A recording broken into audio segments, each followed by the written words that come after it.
여러분 환영합니다. 우리 함께 나눌 말씀은 사무엘하 19장 31절부터 43절까지 말씀 함께 나누도록 하겠습니다. 사무엘하 19장 31절부터 43절까지 저와 여러분이 한 절씩 교독하시고 43절은 합독하도록 하겠습니다. 길앗 사람 바르실레가 왕이 요단을 건너가게 하려고 로글림에서 내려와 함께 요단에 이르니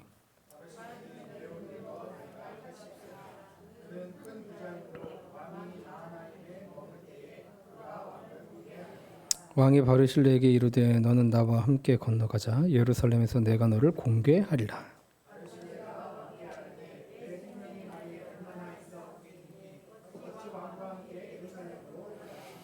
내 나이가 이제 80세라 어떻게 좋고 흉한 것을 분간할 수 있사오며 음식의 맛을 알 수 있사오리까.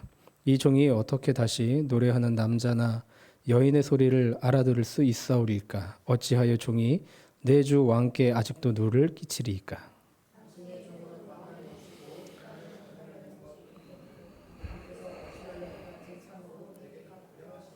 청하건대 당신의 종을 돌려보내옵소서. 내가 내 고향 부모의 묘 곁에서 죽으려 하나이다. 그러나 왕의 종 김함이 여기 있사오니 청하건대 그가 내 주 왕과 함께 건너가게 하시옵고 왕의 처분대로 그에게 베푸소서 하니라.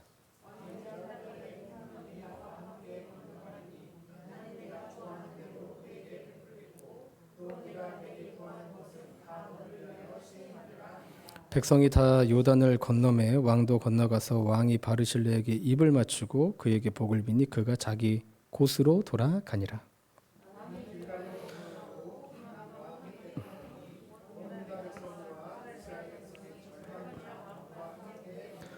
온 이스라엘 사람이 왕께 나와 왕께 아르되 우리 형제 유다 사람들이 어찌 왕을 도둑하여 왕과 왕의 집안과 왕을 따르는 모든 사람을 인도하여 요단을 건너가게 하였나이까 하며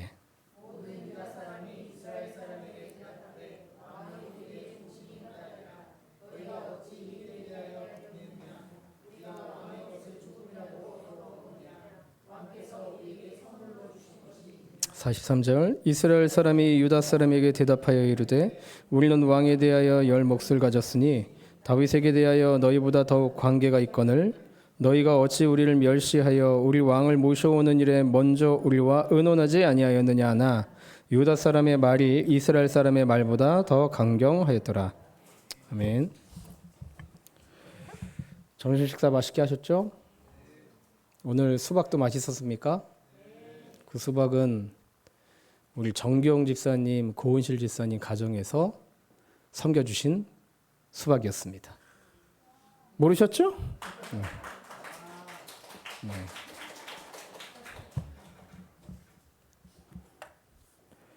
맛있게 드시면 됐습니다.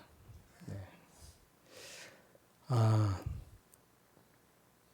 제가 오전부터 지금 진통제 투혼을 발휘하고 있습니다.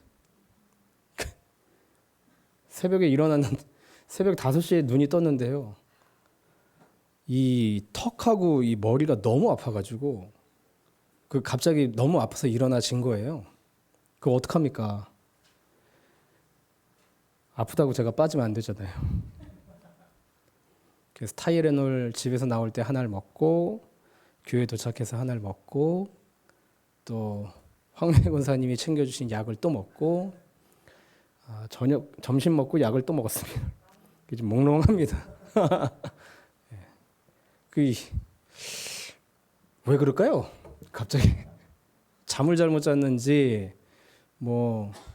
저는 이빨이 아픈 줄 알았는데 이빨이 아니라 턱인 것 같아요. 여기 턱하고 여기 여기 관자놀이 있는 데하고 아주 진통제 먹었는데 옥신옥신합니다.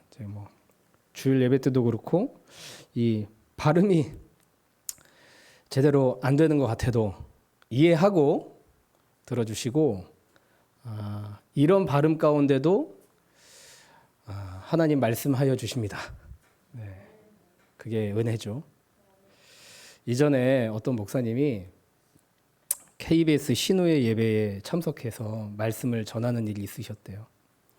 예배를 마치고 그 KBS의 부사장하고 같이 이제 식사를 나누게 되었는데, 그분이 교회 장로님이셨는데 이분이 식사 중에 목사님한테 이렇게 말씀하시더래요. 목사님, 저는 교회 장로인데 직장의 방송 일 때문에 너무 바빠가지고 교회 일을 잘 못하고 있습니다. 그래서 아무래도 내가 방송국에 사표를 내고 장로 일에 전념해야 될 것 같습니다. 이 말을 들은 목사님이요, 그 KBS 부사장님 이제 장로님한테 이렇게 말씀을 하셨대요. 장로님, 무슨 말씀입니까? 방송이 사람들에게 미치는 영향력이 얼마나 큰데요. 장로님이 교회에서의 장로의 직임보다 KBS에서의 부사장으로서의 감당하는 영향력은 비교할 수 없을 정도로 큽니다. 그러니까 사표 내시려면 부사장 사표 낼 게 아니라 장로직을 사표 내세요. 이렇게 얘기를 했다고 합니다. 자, 여러분, 이 대답을 들으신 여러분은 동의가 되십니까? 아니면은 그래도 어떻게 장로를 사표 내나 하시겠습니까? 이 대화는 매우 귀한 것을 내포하고 있다라는 생각이 듭니다. 교회에서의 직분과 세상에서의 직분이 있죠, 우리가. 저는 이 둘 다 성직이다라고 말씀드리고 싶어요. 왜냐하면 우리가 교회에서 하는 일든 세상에서 하는 일든 다 하나님의 일이기 때문이죠. 하나님의 일이기 때문에 성직 아니겠습니까? 그러면 어떤 것이 더 귀할까요? 무엇이 더 귀하다라고 단정하기는 어렵겠지만 굳이 더 중요한 것 저보고 하나를 고르라고 한다면 저는 세상에서의 직분이 더 중요하다라고 생각합니다. 교회에서 장로님이 세상에서 사장님이라고 한다면 장로님의 역할보다 사장님의 역할이 더 귀합니다. 배 모양으로 된 카페를 본 적이 있어요. 생긴 거는 배하고 똑같이 생겼습니다. 근데 그거는 배가 아니죠. 그거는 카페지 배가 아닙니다. 배가 어디 있어야 되죠? 배는 물 위에 있어야 됩니다. 육지에 있는 10억짜리 배 모양의 카페보다 바다에서 고기 잡는 1억짜리 배가 더욱더 가치 있는 배인 것이죠. 교회가 육지에 있는 배와 같으면 안 되는 것입니다.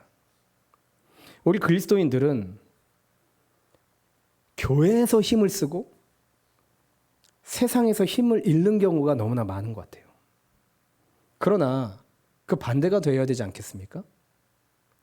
교회에서 힘을 얻고 세상에서 힘을 써야 되는 거죠. 지금은 베트남 축구팀 국가대표팀에서 이제 물러난 박항서 감독님이 계세요. 이분이 베트남에 계실 때 하노이에 있는 한인교회에 출석하셨대요. 그 교회 목사님이 그러시더라고요. 우리 교회에서 제일 늦게까지 기도하는 분이 박항서 집사님입니다 라고 말이죠. 이 박항서 감독은요, 교회에서 힘을 얻고 주님이 주시는 지혜와 능력으로 현장에서 힘을 쓴 거죠. 만약에 박항서 감독님이 저는 교회에서 더 기도하고 싶으니까 베트남 감독직을 내려놓겠습니다 라고 얘기한다면 그게 옳은 모습일까요? 축구 감독은 교회가 아니라 운동장에서 승전보를 전해주어야 하는 사람인 것이죠.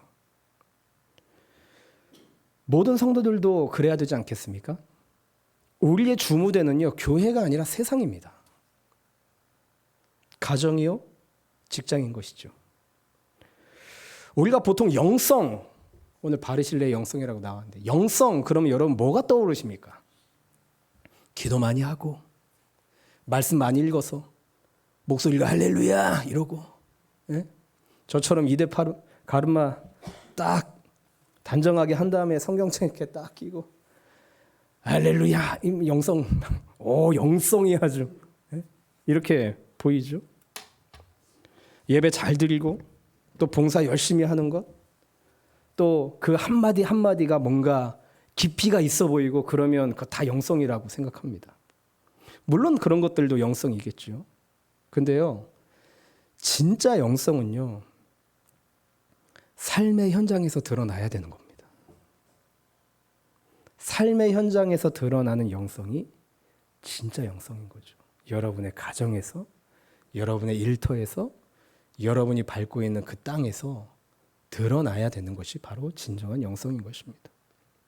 오늘 우리가 함께 나눈 본문에 등장하는 바르실레는요, 길르앗 출신으로 나이가 꽤 많았는데 또 부자였다 증언하고 있습니다. 32절 말씀, 바르실레는 매우 늙어 나이가 80세라 그는 큰 부자이므로 왕이 마하나임에 머물 때에 그가 왕을 공개하였더라. 이 바르실레라는 사람이요, 다윗이 마하나임에 머물 때, 그러니까 마하나임에 다윗이 머물렀다는 건요, 압살롬의 반역 때문에 지금 망명을 떠난 길이었거든요. 근데 아무런 대가와 조건 없이 망명 중인 이 다윗을 공개합니다. 이 공개는요, 극진히 섬기며 보살피다라는 의미의 단어입니다. 다윗의 망명 생활 중에 최선을 다해 먹고 마실 것과 거처를 제공하고 섬긴 것이죠. 자, 망명 중인 왕입니다. 바르실레의 오늘 본문에 나와 있는 이 이야기 속에서도 나타나 있지만, 망명 중인 왕에게 바르실레가 과연 무엇인가를 원하고 후에 무언 것을 바라기 위해서 바랬기 때문에 공개를 했을까요? 그렇지 않았을 겁니다. 근데 이제 반역이 실패에 끝나고 다윗이 이제 귀환을 하게 되었으니 사실 가장 먼저 공로를 주장하고 나서야 할 사람 중 한 명이 또 바르실레일 겁니다. 왜요? 아무것도 없는 다윗을 그렇게 극진히 섬겨줬잖아요. 먹여주고 재워주고 입혀주고 다 했단 말이죠. 그래서 다윗도요, 33절에 왕이 바르실레에게 이르되 너는 나와 함께 건너가자. 예루살렘에서 내가 너를 공개하리라. 갚아주겠다는 거죠. 너가 값없이 뜻없이 나한테 그렇게 친절을 호의를 베풀었으니 나도 너에게 갚을 기회를 다오. 근데 바르실레가 34절부터 36절입니다. 바르실레가 왕께 아르되 내 생명의 날이 얼마나 있사옵겠나이기에 어찌 왕과 함께 예루살렘으로 올라가리까? 내 나이가 이제 80세라 어떻게 좋고 흉한 것을 분간할 수 있사오며 음식의 맛을 알 수 있사오리까? 이 종이 어떻게 다시 노래하는 남자나 여인의 소리를 알아들을 수 있사오리까? 어찌하여 종이 내 주 왕께 아직도 누를 끼치리까? 당신의 종은 왕을 모시고 요단을 건너려는 것뿐이거늘 왕께서 어찌하여 이 같은 상으로 내게 갚으려 하시나이까? 다윗의 이 제안을 거절하죠. 이 나이에 나는 아무 욕심 없습니다. 오르고 싶은 것도 없고 갖고 싶은 것도 없고 또 나이가 많이 들어서 미각도 잃은 사람입니다. 그러니 왕께 내가 짐밖에 더 됐겠습니까? 말하고 있는 거죠. 바르실레는요, 그저 다윗을 그냥 섬긴 겁니다.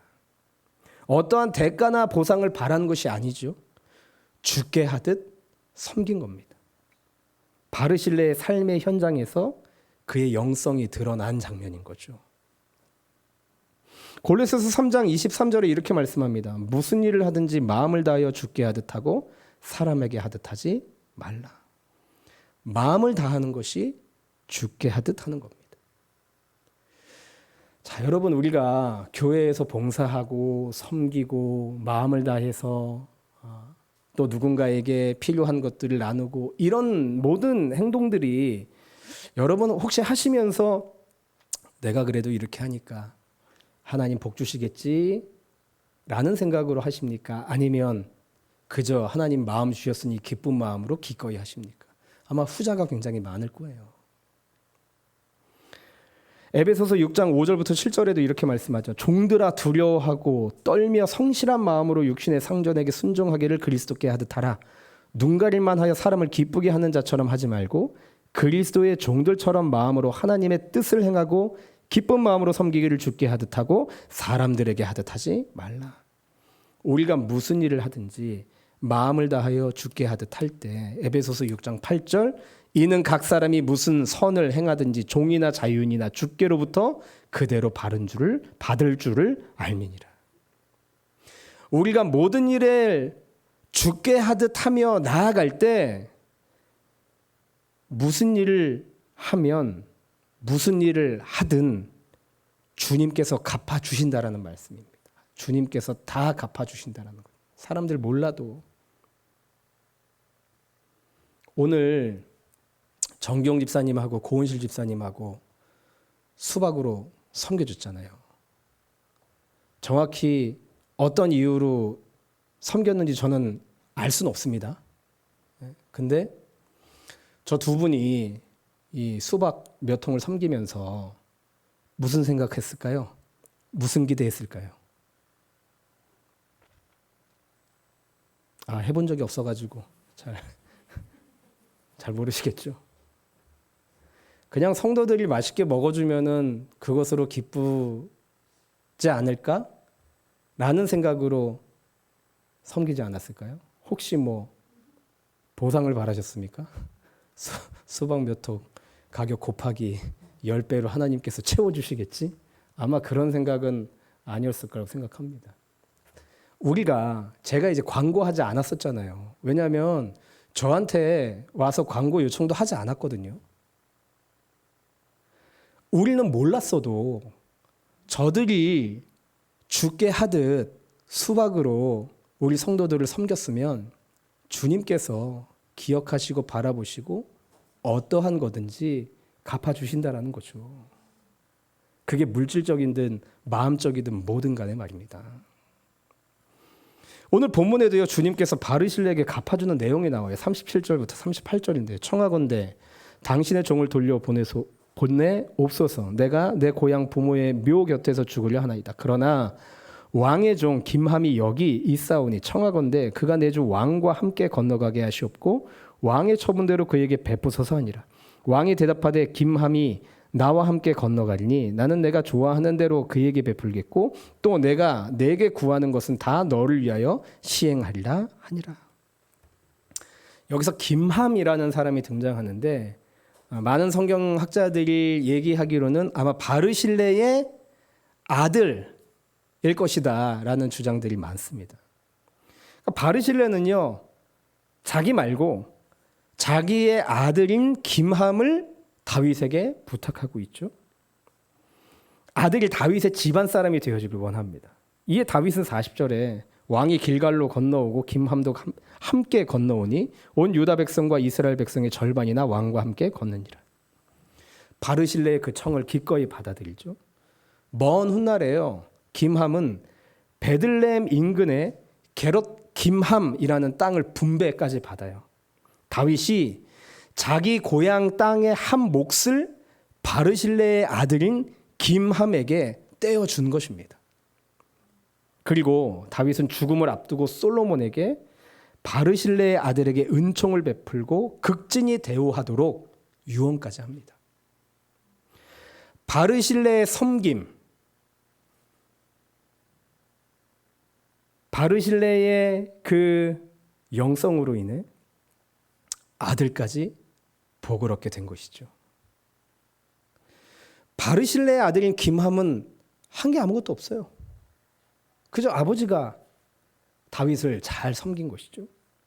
그럼에도 아버지 바르실레의 섬김과 영성으로 인해 복을 받고 누리게 된 것입니다. 오늘 신앙의 1세대인 아브라함과 신앙의 2세대인 이삭에 대해서 함께 나눴잖아요. 다음 주는 신앙의 3세대, 4세대를 나눌 거거든요. 신앙의 1세대는요, 신앙생활 맨 처음 시작하기 때문에 너무너무 힘들게 신앙생활 하십니다. 가족들의 반대에도 부딪히죠. 또 그 반대를 무릅쓰고 목숨 걸고 신앙을 지키죠. 되게 힘듭니다. 그래서 1세대들이요. 근데 그 복을 누가 받냐? 2세대들이 받고 누려요. 오늘 본문의 이삭 보십시오. 이삭도 많은 복을 누리지 않습니까? 그 복이 누구로부터 계승됐다 그랬죠? 아브라함으로부터 계승된 거예요. 바르실레의 그 영성이 아들 김함에게 복으로 계승이 된 것입니다. 우리가 하나님의 말씀에 귀 기울여 순종하는 삶을 살아갈 때 하나님께서 우리의 자녀들에게 말씀과 순종을 통한 축복을 허락하신다라는 거죠. 축복은요, 오전에도 말씀드렸지만 내가 계승해 줄 수 있는 성질의 것이 아닙니다. 부모는 그저 말씀을 계승하고 순종을 계승하고 영성을 계승해야 되는 거죠. 자녀들이요, 모르는 것 같죠? 다 합니다. 제가 말씀 끝나자마자 연락을 하나 받았어요. 그 본인의 자녀가 오늘 설교를 듣고 이렇게 메시지를 보냈대요. 부모가 자녀에게 보여줘야 할 모습은 하나님께 순종하는 부분이다. 순종의 사람으로 서 있어야 한다. 습득은 보고 배운다는 것이다. 믿음의 계승은 부모의 모습을 보고 배우게 되어진다. 주여 우리 가정의 말씀을 계승하게 해주십시오. 주여 우리 가정의 순종이 계승되게 해주십시오. 오늘 말씀 들으면서 물론 미래에 나도 적용해야 할 부분도 있겠지만 엄마 생각이 났어요. 혼자서 하나님 앞에 기도로 믿음의 싸움을 하고 있었을 엄마를 생각하니까 안쓰럽기도 했고 미안하기도 했고 고맙기도 했어요. 항상 말씀의 사람, 순종의 사람으로 있어 주셔서 감사해요. 엄마 보고 배울게요. 그 자식 키울 맛 나겠죠? 이분은. 예? 자식들이요, 표현 안 하고 드러내지 않아도요, 부모가 어떻게 살고 있는지 잘 압니다. 왜 모르겠어요. 여러분, 가정에서 여러분의 삶의 모습이 어떻습니까? 여러분이 교회에서는 막 세상 은혜 가득한 사람 없는 것처럼 보이지만 교회 문을 나서면서 차 안에서 오늘 목사님 설교가 그게 뭐니? 준비 제대로 안 돼 있는 것 같더라. 야, 오늘 뭐 집사님 오늘 오늘 점심은 또 그게 뭐니? 뒤에서 다 듣고 있습니다. 여기. 네? 다 듣고 있어요.